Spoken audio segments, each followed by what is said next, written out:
Home field advantage turns 25 this year. We spoke about it just a little bit earlier. What was that creative process going into that particular album?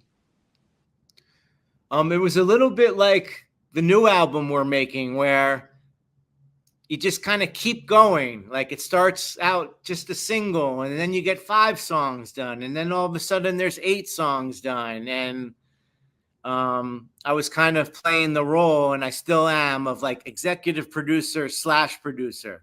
So it was like this very fine line of making some of the records artistically, but also going out and finding other good producers who I thought would sound good with the sound we had. So I was really proud of our in-house stable of producers for Eastern Conference. You know, we had RJD2 and Jay Zone and The Alchemist and my boy Reef.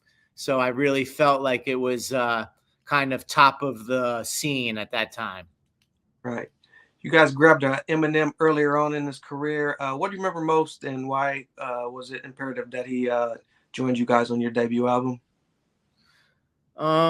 I'd say it was far from imperative, just because we were so down with Cage, and those two had a lot of beef at the time.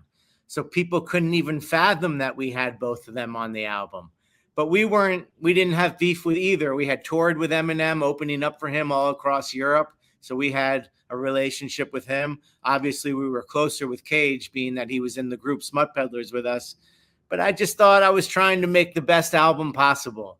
So I was getting the best rappers I could.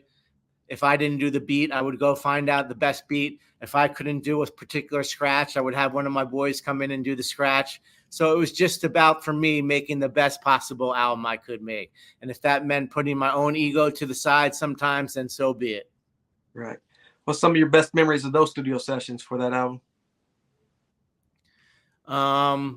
Well, they definitely varied. Like the Eminem song happened in my crib, and Paul Rosenberg came over with a 12-pack of beer, and I had this tiny little couch, and he's this huge guy.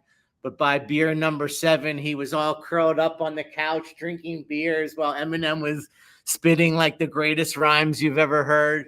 So it was just like all for the love back then. So it was just a bunch of